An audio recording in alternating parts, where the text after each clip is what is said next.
Carta, 22 de octubre de 2002. Ayer, Alma, cuando por fin pudimos encontrarnos para celebrar nuestro cumpleaños, te noté de mal humor. Dijiste que de pronto, sin saber cómo, hemos alcanzado los 70.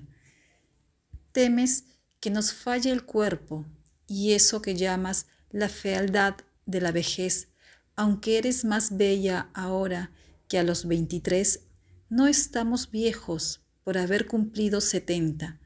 Empezamos a envejecer en el momento de nacer. Cambiamos día a día. La vida es un continuo fluir. Evolucionamos. Lo único diferente es que ahora estamos un poco más cerca de la muerte. ¿Y qué tiene eso de malo?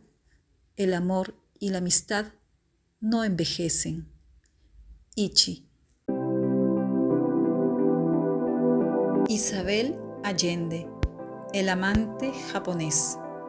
Luz y sombra. El ejercicio sistemático de recordar para el libro de su nieto fue provechoso para Alma Velasco. Amenazada como estaba a sus años por la fragilidad de la mente. Antes se perdía en laberintos y si quería rescatar algún hecho preciso, no lo encontraba. Pero para darle a Seth respuestas satisfactorias, se dedicó a reconstruir el pasado con cierto orden, en vez de hacerlo a saltos y cabriolas, como hacía con Lenny Viol en el ocio del Art House. Visualizaba cajas de diferentes colores, una por cada año de su existencia, y ponía dentro sus experiencias y sentimientos. Apilaba las cajas en el gran armario de 3 cuerpos, donde lloraba a mares a los 7 años en el hogar de sus tíos. Las cajas virtuales se rebosaban de añoranzas y algunos remordimientos. Allí estaban bien guardados los terrores y fantasías de la infancia, los desafueros de la juventud, los duelos trabajados, pasiones y amores de la madurez, como ánimo liviano porque intentaba perdonar todos los errores, menos aquellos que provocaron sufrimiento en otras personas. Pegaba los retazos de su biografía y los condimentaba con toques de fantasía, permitiéndose exageraciones y falsedades, ya que Seth no podía refutarle el contenido de su propia memoria. Lo hacía como un ejercicio de imaginación, más que por afán de mentir.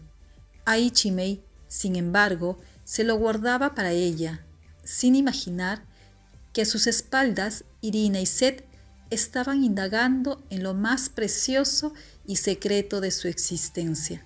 Lo único que no podía revelar, porque si lo hiciera, Ichimei desaparecería y en ese caso no habría razón para seguir viviendo. Irina era su copiloto en ese vuelo hacia el pasado.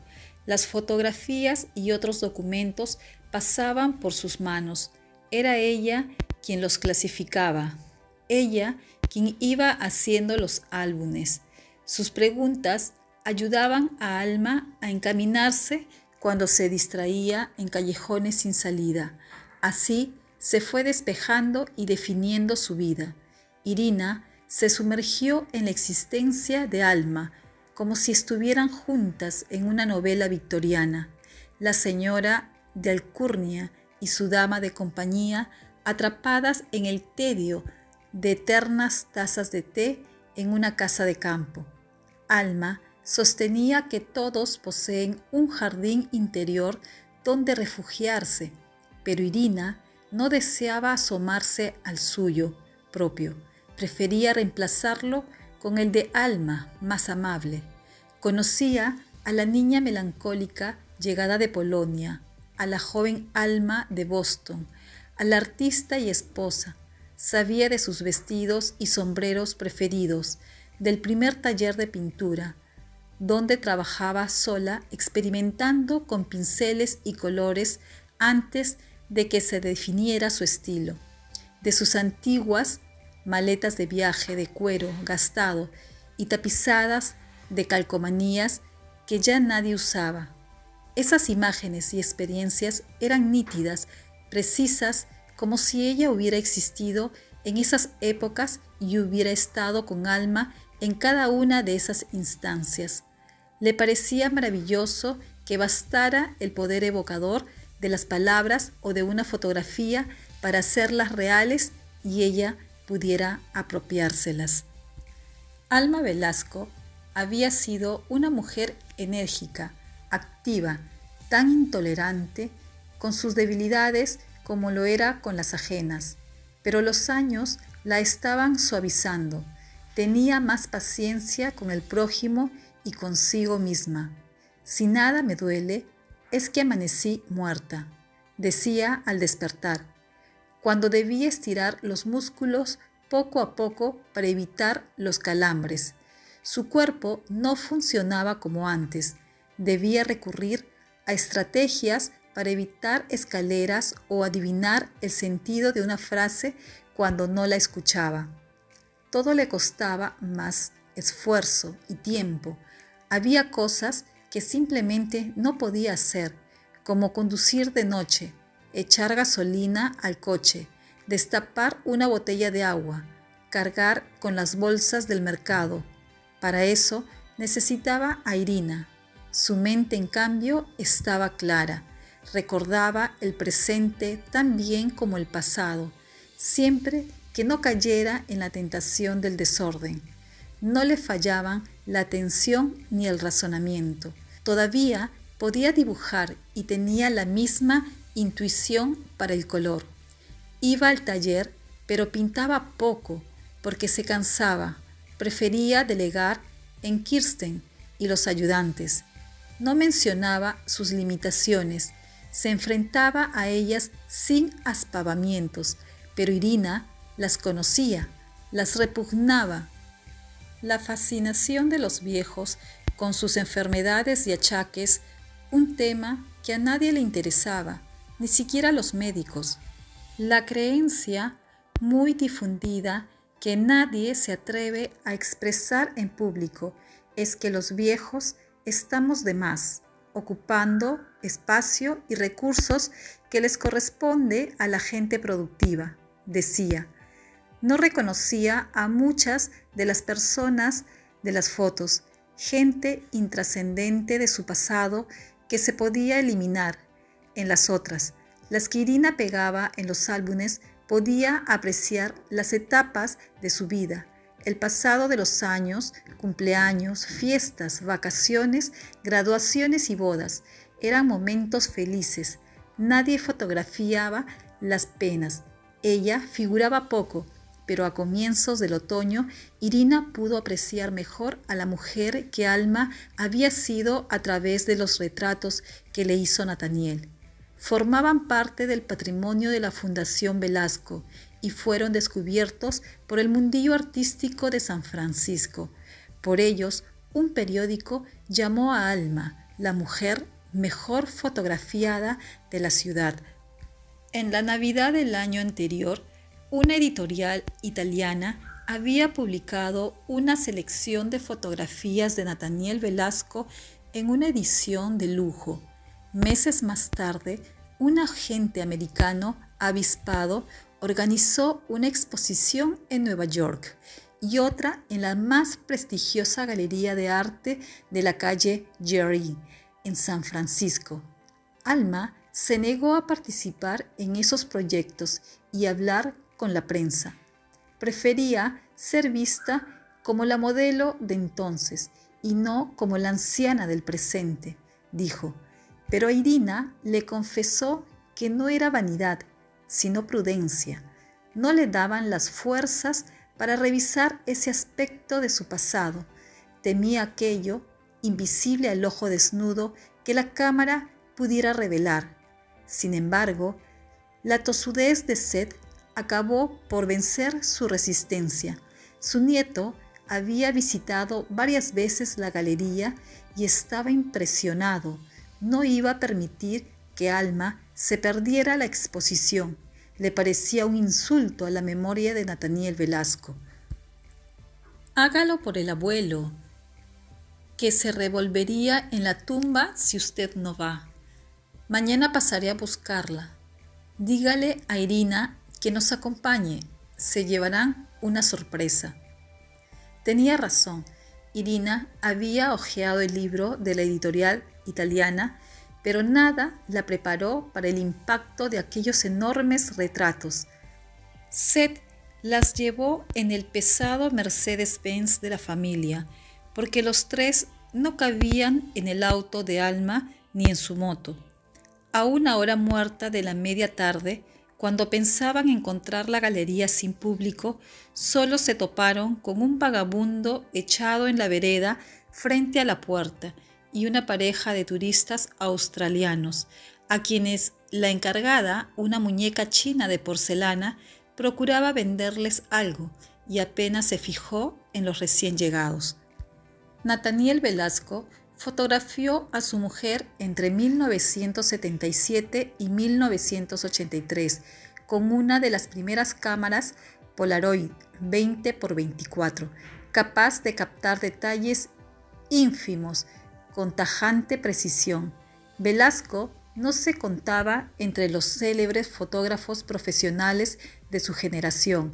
Él mismo se calificaba de aficionado, pero era de los pocos con recursos suficientes para costear la cámara. Además, tenía una modelo excepcional. La confianza de Alma en su marido conmovió a Irina. Al ver los retratos, sintió pudor, como si profanara un rito íntimo y descarnado. Entre el artista y su modelo no había separación.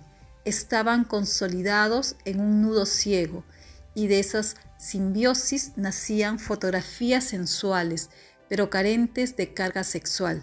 En varias poses, Alma estaba desnuda y en actitud de abandono, sin conciencia de ser observada.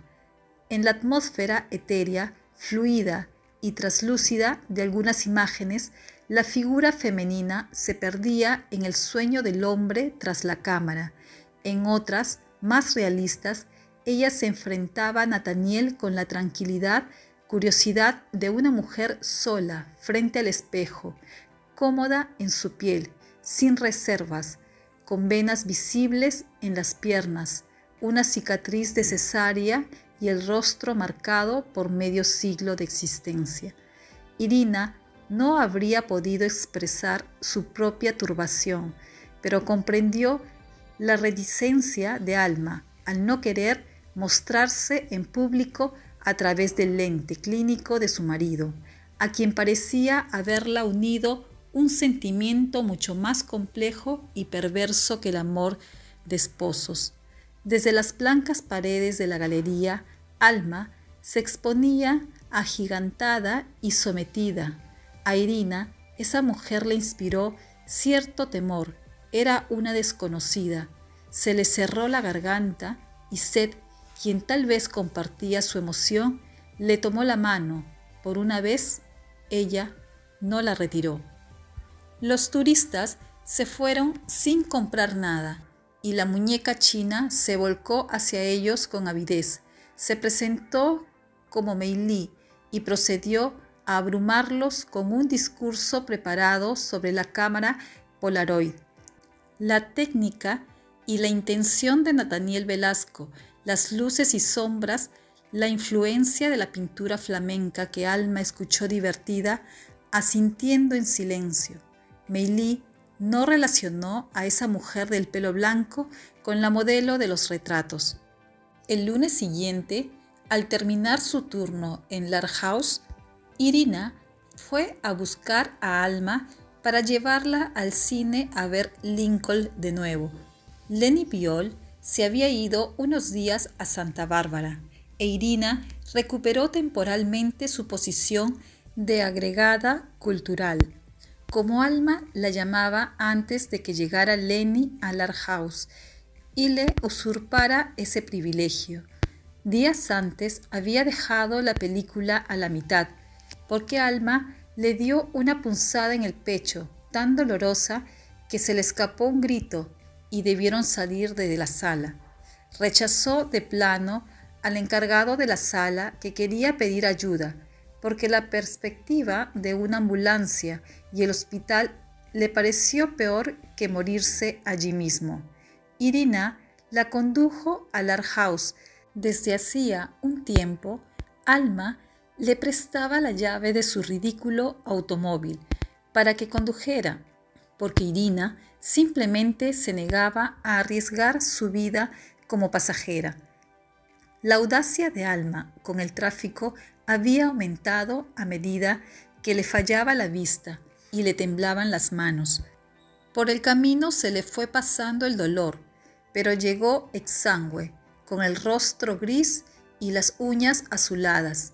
Irina la ayudó a acostarse y, sin pedirle autorización, llamó a Catherine Hope, en quien confiaba más que en el médico oficial de la comunidad. Katy acudió con presteza en su silla, la examinó con la atención y cuidado que ponía en todo y determinó que Alma debía consultar a un cardiólogo lo antes posible.